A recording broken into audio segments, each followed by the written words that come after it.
Good morning, guys. I'm just gonna hop right into it. So, the scripture of the day says, Abraham went to mourn for Sarah and to weep over her. Genesis 23:2.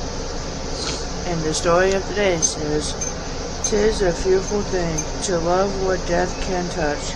That line begins a poem written more than 1,000 years ago by the Jewish poet Judah Halevi, translated in the 20th century.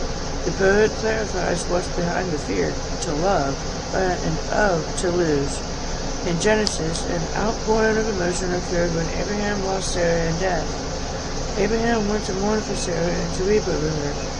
The chapter unfolds the beautiful, grief-heavy story of the loss of one of Scripture's most memorable characters, Sarah, the faithful wife of Abraham, that old woman who laughed at the news she'd be a mother, but cried in pain as Isaac made his way into the world. We make much of that crisp, humanity-rich verse in John's Gospel. Jesus wept. John 11:35. The Messiah's tears at the tomb of Lazarus emphasize Jesus' loss. To love is indeed a fearful thing. The poet Halevi calls it a thing for fools, yet he follows by also naming it a holy thing, which it is, especially for those whose faith is hidden with Christ in God. Colossians 3:3. We love and lose everything from spouses to children, to parents, to friends, to pets, and weeping with painful joy is oh so human. Yet for believers in Jesus, our weeping only lasts for the proverbial night. As David wrote, weeping may stay for the night, but rejoicing comes in the morning. Psalm 35. Our Father hasn't left us barefoot of hope. Alright, the question of the day, I want you guys to answer in the comments, says, what has affected your ability to love? Who is the last person you wept over and why? And the small prayer at the bottom says, Dear Father, please grant me the courage to love. Alright, I'm going to get right into my video, guys. Let's get it, guys.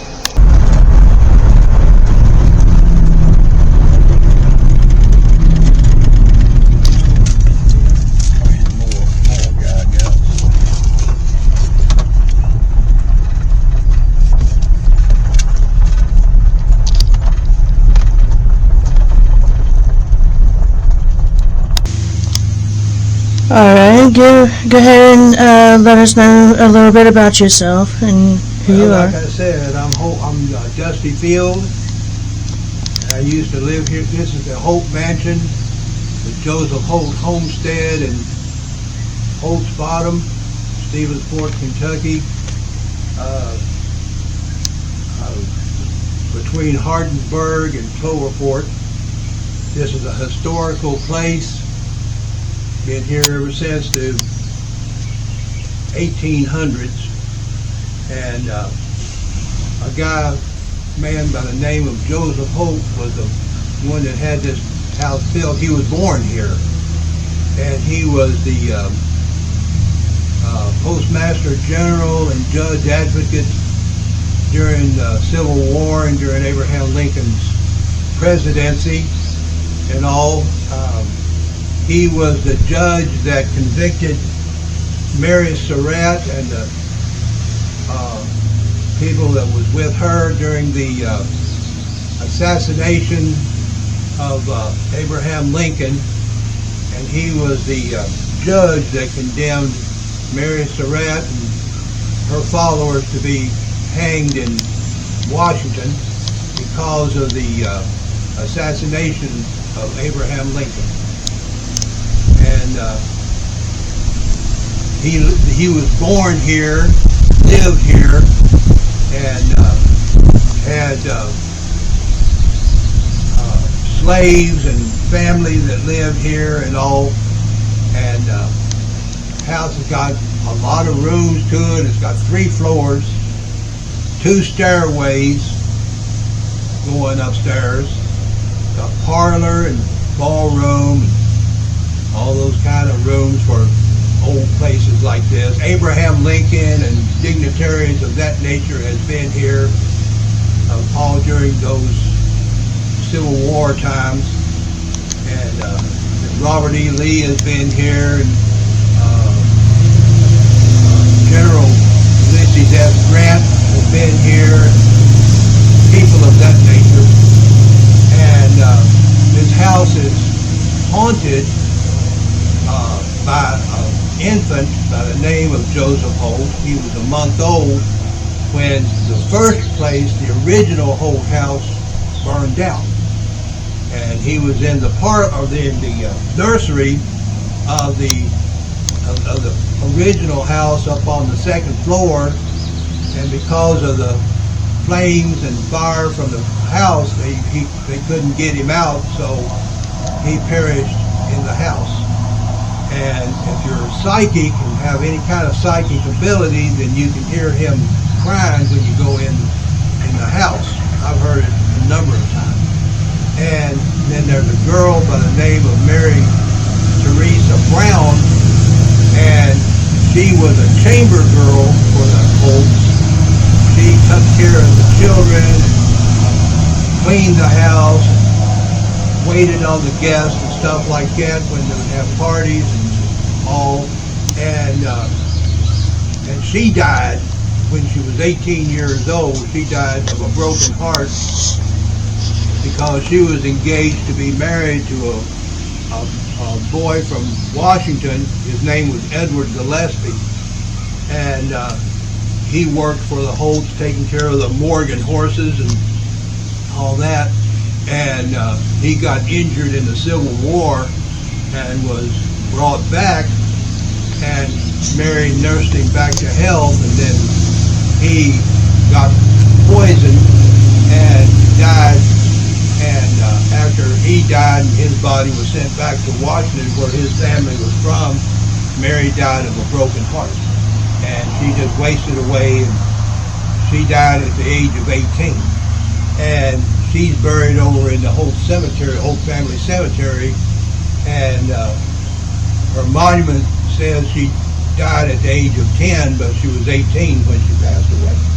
And her spirit is still here in the house. Her room was on the second floor next to the nursery, and I've seen her there a number of times. In fact, when I was here last year during the open house, I was talking to her while people would walk by, and they couldn't see her, but I could. And so her name is Mary Teresa Brown, and she haunts the second floor, her room in the second floor. And the infant Joseph Holt, his cries and everything can still be heard from the nursery on the second floor. Oh, wow. How did you hear about the Joseph Holt Mansion? I used to live here. Well, I lived in the White House next door to it.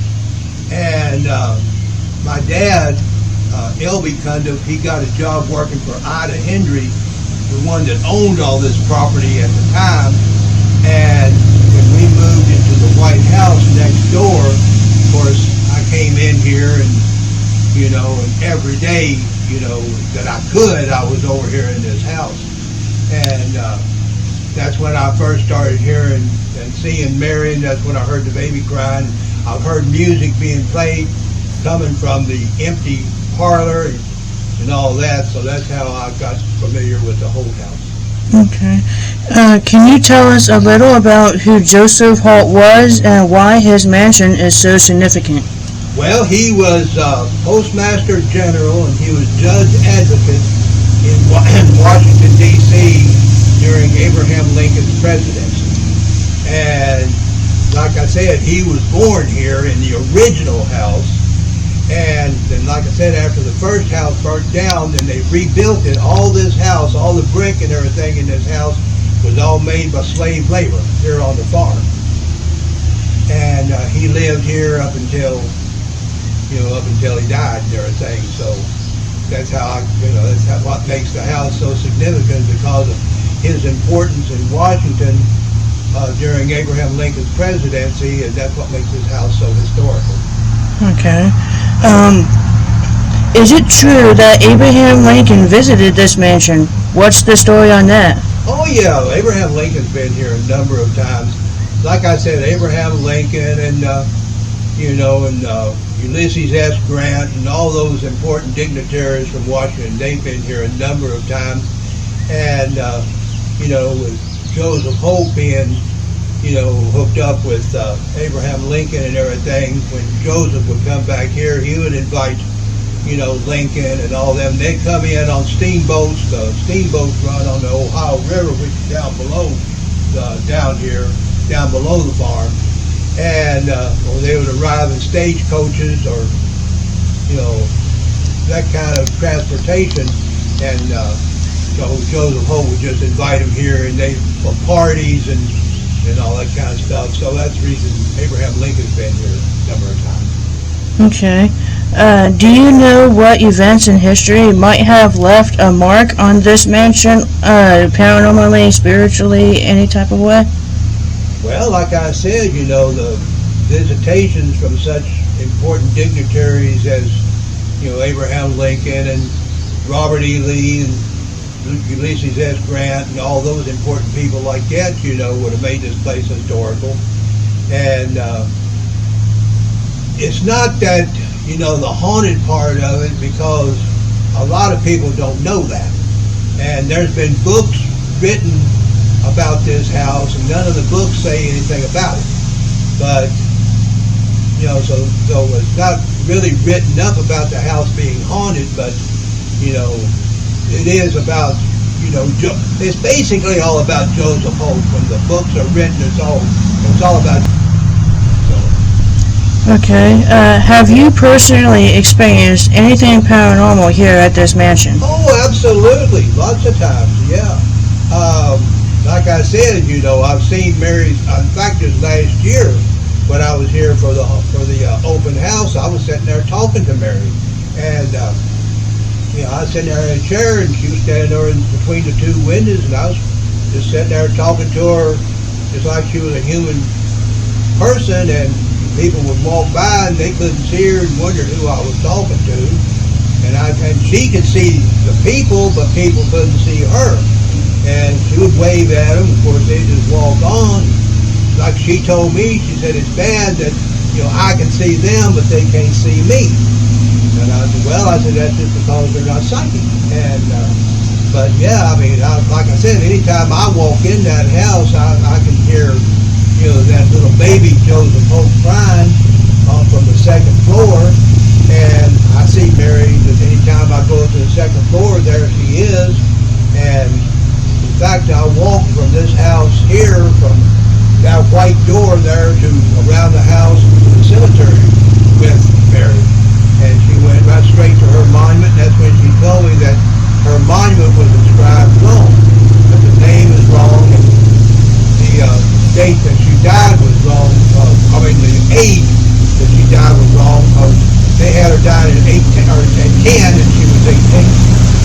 Okay. Now you got to excuse because there's a man pulling around here, so that's the noise that you hear. What are some of the creepiest stories you've heard about this place? I don't consider anything creepy about it. Ghosts don't bother me, so I don't really see anything creepy about it. Now, the only thing that was creepy about it is we came over here when we was living in that white house, and we would use the root cellar as a storm shelter. And it came up a storm one night. We came over here to go to the root cellar, and I came around to the back of the house here and was standing there at that corner. And when I looked at the steps where you're sitting at now, Madison, when I looked at those steps, those gray steps right there, there was a man standing right where you're sitting. He was standing right there. And as I was watching, he made about 2 steps down those gray steps there and fell the rest of the way. And he landed right out here, came right on down here, landed right out here in this yard. And he was in a full dress uniform with a sword and everything. And it was raining, and falling on him. And everything. So I went around to the root cellar, and I told, my dad that was in there, I said, there's a man out there in that yard that you need to go see about because he's dead. but when we came out here, he was gone. But I did watch him fall down those gray steps, and he landed right out here in the yard. And so I don't know. He came from the upstairs there through that back door, and came down that flight of stairs, and landed there. And then when he made that step, he come down the rest of those steps there, and he came down those steps.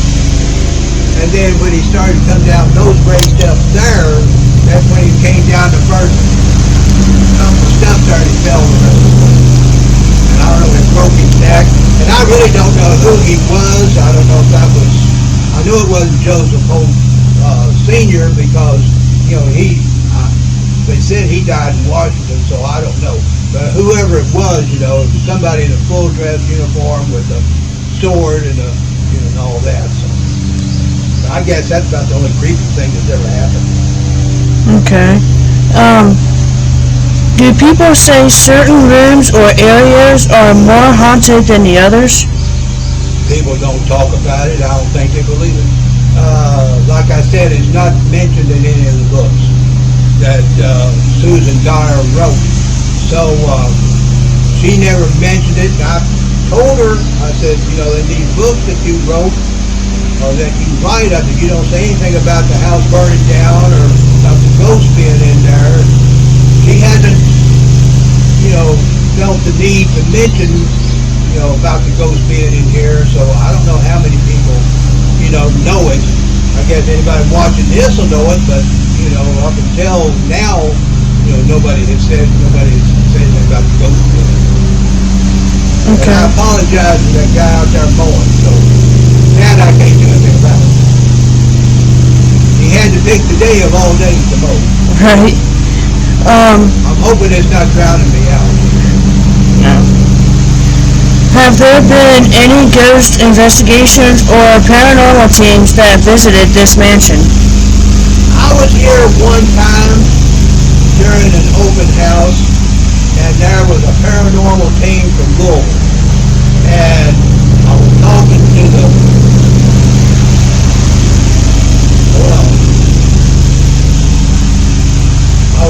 to the leader of that paranormal team, and I asked him if they witnessed anything or if they felt anything, and he said they didn't.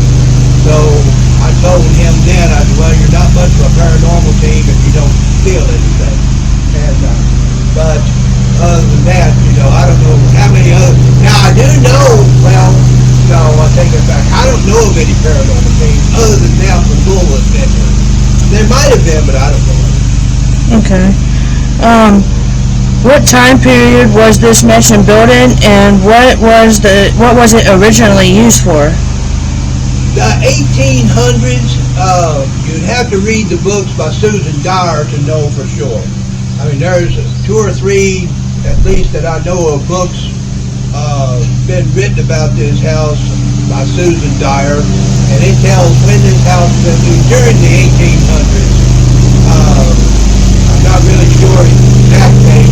It was during the Civil War and during Abraham Lincoln's presidency and all that. So, in order to answer that question, people just have to read Susan Dyer's books about the Holt Mansion. Okay. Do you know if it was used in Civil War or any other major historical events? Yeah, the Civil War. Yeah. Alright. Have you experienced anything strange while visiting this mansion? Oh yeah, I've already said that. Yeah.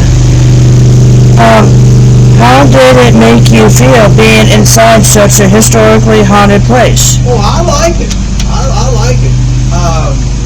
I was talking to Susan Dyer, and she was telling before they started renovating this place and all, when the Breckenridge County Historical Society took over of it, she said they was going to fix it up like the Holts, like it was when the Holts lived here, and then make a tourist attraction out of it. And I told Susan Dyer that it would never be like it was when the Holts lived here, because of the fact that if they was going to open it up to the public, then they would have to put electricity and water and bathrooms in it. And when the Holts lived here, it didn't have electricity and inside water and bathrooms. And they used kerosene lamps and candles and that kind of lighting, and had to come to the well down there to get water, and then had to use outside facilities. So they didn't have all the modern facilities and all the modern conveniences it's got in it now. So I told Susan, I said, it will never be like it was when the Holts lived here. It's got the early American furniture and fixed up here, but it's still modernized. So by being modernized, it's not like it was when they lived here. How is the mansion preserved today? Is it open to the public? Yes. They have open houses every September for tours. They play music like early American Civil War type music, and by a band. They have people dressed up like Abraham Lincoln and Mary Lincoln and Ulysses S. Grant and Joseph Holt, and you can visit with them, and it's interesting to be able to talk to somebody that's dressed up like Abraham Lincoln. He's happy to give autographs, and he will sign it as A Lincoln, like Abraham Lincoln did. Oh, wow. And Mary Lincoln will sign her name. Ulysses S. Grant signs it as Ulysses S. Grant. Joseph Holt signs like Joseph Holt. Oh, wow. And they're reenactors, but they do a really good job. And then they have like early Civil War type baseball games down there in the field. They fire off a cannon. They do the wreath. They hang a wreath at Joseph Holt's big monument there in the grave in the cemetery, and they do all that kind of stuff during the open house. Okay. Do you think more people should know about this place? Absolutely. I mean, they really should. There should be more and more people know about this place all the time. They need to read Susan's books. They need to, go online and research, the Holt Mansion, and and research Joseph Holt and research all that kind of stuff. They would find it very interesting. I think more and more people need to know about this, and more people need to come, during the open house during September. Would you ever spend the night alone inside the Joseph Holt Mansion? Absolutely. I wouldn't have no problem with it. I'd sleep in the second room and talk to Mary all night. Yeah. If you could ask Joseph Holt one question, what would it be? How was it to meet Abraham Lincoln? Because Abraham Lincoln was always my favorite president of all the presidents we've had, up to John F. Kennedy. And according to research that's been done, John F. Kennedy was Abraham Lincoln reincarnated. And so was Lyndon Johnson, was Andrew Johnson reincarnated. Lee Harvey Oswald was John Wilkes Booth reincarnated. So everything was 100 years apart. So I would just ask Joseph Holt, how was Abraham Lincoln not only as a president, but as a person? All right. Do you think Lincoln saw anything strange when he visited? Well, I don't know. See, Abraham Lincoln was psychic. In fact, he witnessed his own funeral. And then Mary Lincoln, Abraham Lincoln's wife, was very psychic. So I don't know if now this is before Mary died, so she wasn't here. But, I think it was after Joseph Holt died. Now, whether he heard that little baby crying or not, nothing has ever been said about it. But if Abraham Lincoln had any kind of psychic ability, I'm sure he did. Alright, how is Lincoln relevant to the mansion? What did he do? Well, he was president of the United States. Like I said, Joseph Holt was, judge, advocate, and postmaster general, and had a number of, jobs when Lincoln was president. And, so by him, it'd be like, Trump visiting places now, that would make it, really important. So with him visiting places and dignitaries like, Ulysses Grant and people like that. That's what made this place, just knowing that Abraham Lincoln himself has actually been here, walking through the rooms and, things like looking at himself in the mirrors and having drinks in there and all that. If he drank. I don't know if he drank or not, but anyway, I'm sure he took a little bit of nip of something.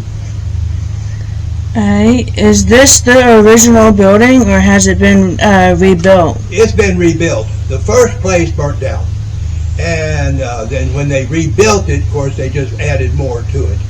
So the first house, wasn't this big, and then they built more onto it when they rebuilt it. But like I said, all the brick and everything that this house is made out of, the first house and this one was all made by slave labor. All the bricks was made here on the farm. So this is the second place. The first place burnt down. Okay. And the final question we have is, what city in Kentucky is the haunted Joseph Holt Mansion located in? Well, it's in Breckinridge County. It's near Hardinsburg. It's near Cloverport. It's actually in a place called Holt's Bottom, and that's what it was called. And Joseph Holt actually had a church built down below the house, down through there, down the road. It's the church was on what was called the Tommy Winchell farm, and Joseph Holt had the church built for his mother. And Joseph Holt himself actually preached in that church, and his funeral was held in that church. But Joseph Holt's funeral was held in that church, and but they tore the church down. So, but there was a church down there that it was called the Holt Methodist Church, and that was the church that Joseph Holt had built in honor of his mother. And but like I said, the church is gone now, but he's the one that had this house built. So. Anything else you would like to add before we end this? I just say, during September, anybody that can, no matter where you live or, wherever you're coming from or anything, if you have any kind of a chance whatsoever, during September, you can go online and find out when the open house is. Just go online to research Joseph Holt open house in Breckinridge County, and it'll tell you exactly when in September the open house is. And like I said, you can meet Susan Dyer that has wrote the books about this house. You can meet reenactors portraying Abraham Lincoln and Mary Lincoln and Joseph Holt and Ulysses S. Grant. It's a wonderful time. You can go in the house and see how it was, all the early American furniture, listen to the music. It's a wonderful time. And I invite anybody that can come here during the open house to do it. So everybody's welcome. All right, well, thank you.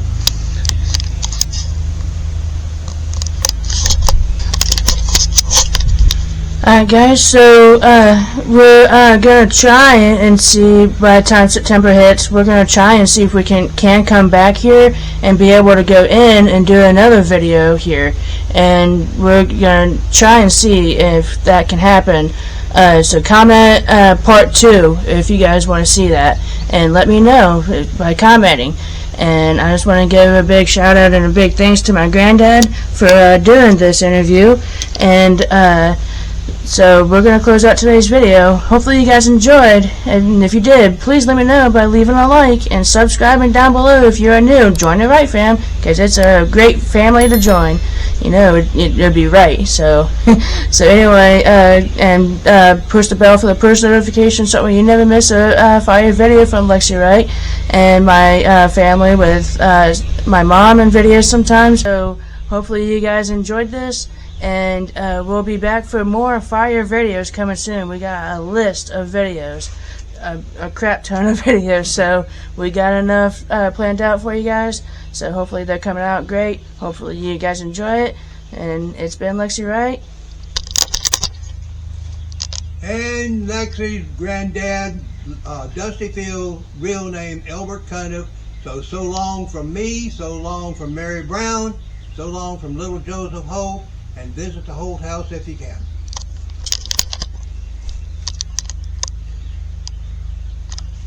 And we'll all see you next time. See you tomorrow, guys. Peace out.